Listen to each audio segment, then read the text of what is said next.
Hello guys, welcome to in this channel. इस video में हम एक महत्वपूर्ण करंट अफेयर के बारे में डिस्कस करेंगे। जैसे कि आपको पता होगा, इस साल 3 नए कृषि बिल अध्यादेश जारी हुए थे, जो आगे चलकर राष्ट्रपति के सिग्नेचर के बाद यह कानून बन गए। देश के प्रमुख हिस्सों में इसका जमकर विरोध हो रहा है और यह प्रमुख चर्चा का विषय बना हुआ है। जैसा कि आपके जितने भी कॉम्पिटिशन एग्जाम है, उसमें करंट अफेयर टॉपिक से इस तीनों कृषि बिल से संबंधित क्वेश्चन पूछे जाने की बहुत ही ज़्यादा संभावना है। सो गाइस, इस वीडियो के अंत तक जरूर बने रहे। इस वीडियो में हम इस तीनों कृषि बिल से संबंधित महत्वपूर्ण क्वेश्चन लेकर आए हैं, जो आपके एग्जाम के पॉइंट ऑफ व्यू से काफ़ी हेल्पफुल साबित हो सकती है। यदि आप इस चैनल पर नए हैं तो चैनल को सब्सक्राइब जरूर कर लीजिए। So let get started. देखते हैं पहला प्रश्न क्या है। देखिए, भारत में कृषि बिल अध्यादेश 2020 किस तिथि को जारी किया गया था? क्या बोला गया है? कृषि बिल अध्यादेश जो जारी हुआ था वो किस तिथि को जारी किया गया था? इसका आंसर हो जाएगा ऑप्शन सी, 5 जून 2020 को। ओके गाइस, 5 जून 2020 को कृषि बिल अध्यादेश जारी किया गया था। देखिए, लॉकडाउन के समय 5 जून 2020 को 3 कृषि बिल, जिसे फार्म बिल भी कहते हैं, का अध्यादेश जारी किया गया था। अध्यादेश क्या होता है यह भी देख लीजिए। अध्यादेश को ऑर्डिनेंस भी कहा जाता है। जब संसद का सत्र नहीं चल रहा हो तो भारत सरकार के केंद्रीय मंत्रिमंडल की सिफारिश पर राष्ट्रपति जो नए कानून लागू करता है उसे अध्यादेश कहते हैं। ओके गाइस, ऑर्डिनेंस 5 जून 2020। नेक्स्ट क्वेश्चन में आते हैं। निम्न में से कौन सी कृषि बिल 2020 में लागू नहीं किया गया है? यह इंपॉर्टेंट है। क्या बोला गया है?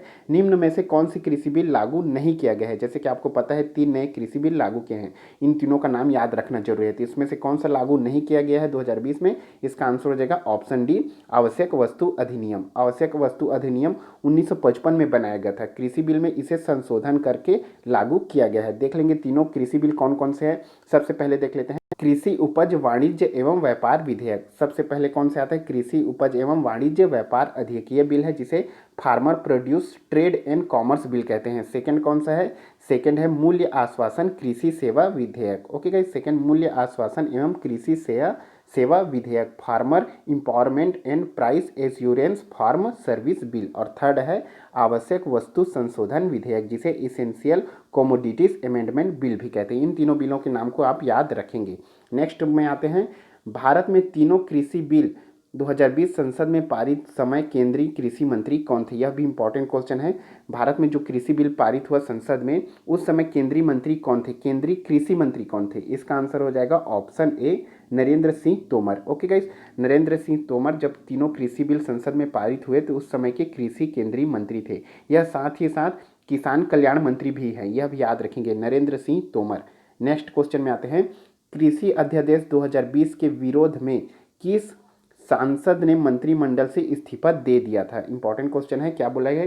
ये जो 3 कृषि बिल पास हुए हैं, इसके जो अध्यादेश जारी किया गया था, इसके विरोध में किस सांसद ने मंत्रिमंडल या केंद्रीय मंत्रिमंडल से इस्तीफा दे दिया था? इसका आंसर हो जाएगा ऑप्शन सी, हरसिमरत कौर ने। किसने इस्तीफा दे दिया था?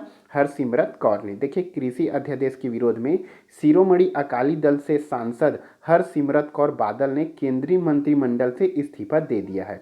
भाजपा की सहयोगी शिरोमणि अकाली दल बिल का विरोध कर रही है। नाम याद रखेंगे, हरसिमरत कौर। नेक्स्ट में आते हैं।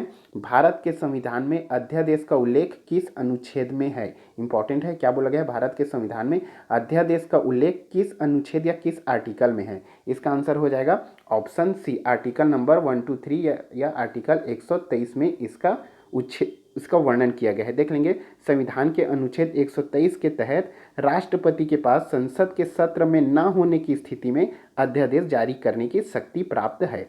अध्यादेश की शक्ति संसद द्वारा बनाए गए कानून के बराबर ही होती है। यह तत्काल लागू हो सकता है। Article number 123। नेक्स्ट में आते हैं। अध्यादेश का वैधानिक समय कितने दिनों तक रहता है? जैसे कि आपको पता होगा, जब अध्यादेश जारी किया जाता है उस समय संसद सत्र में नहीं होता है। इसका वैधानिक समय कितने दिनों तक रहता है? इसका आंसर हो जाएगा ऑप्शन सी, 6 माह तक रहती है। कितने दिनों तक? 6 माह तक इसका वैधानिक समय रहता है। देखिए, अध्यादेश के अधिसूचित होने के बाद इसे संसद में पुनः बैठक के 6 सप्ताह के भीतर संसद द्वारा अनुमोदित किया जाना आवश्यक होता है। चूंकि संसद के 2 सत्रों के बीच अधिकतम अंतराल 6 महीने हो सकता है, इसलिए अध्यादेश 6 महीने और 6 सप्ताह तक लागू रह सकता है। ओके गाइस, 6 महीने और 6 सप्ताह तक यह लागू रह सकता है। उसके बाद यह अवैधानिक हो जाती है। नेक्स्ट क्वेश्चन में आते हैं।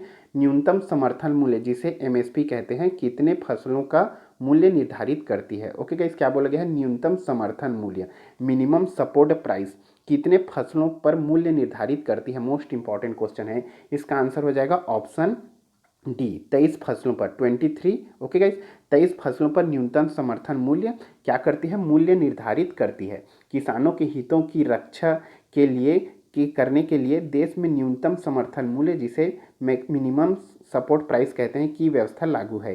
किसी फसल की एमएसपी पूरे देश में एक ही होती है और इसके तहत अभी 23 फसलों का खरीदी की जा रही है। ओके गाइस, 23 फसलों की।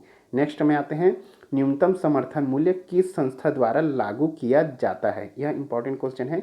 न्यूनतम समर्थन मूल्य है वह किस संस्था द्वारा लागू किया जाता है? इसका आंसर हो जाएगा ऑप्शन बी, कृषि लागत एवं मूल्य संस्था द्वारा न्यूनतम समर्थन मूल्य लागू किया जाता है। देखिए, वर्ष 1965 में एमएसपी तय करने के लिए केंद्र सरकार ने कृषि मूल्य आयोग का गठन किया, जिसका नाम वर्ष 1985 में बदलकर कृषि लागत और मूल्य आयोग CACP हो गया। यह याद रखेंगे। ओके गाइस, कृषि लागत एवं मूल्य, यह संस्था न्यूनतम समर्थन मूल्य का लागू करती है। और एक पॉइंट और याद रखेंगे, गन्ने का न्यूनतम समर्थन मूल्य गन्ना आयोग द्वारा किया जाता है, ना कि कृषि लागत मूल्य आयोग द्वारा। तो ये थे आपके इंपॉर्टेंट क्वेश्चन जो कि तीनों कृषि बिल से संबंधित पूछे जा सकते हैं आपके एग्जाम में। सो गाइस, इस वीडियो में इतना ही। वीडियो अच्छा लगा तो लाइक, सब्सक्राइब और शेयर करना ना भूले। Thank you so much.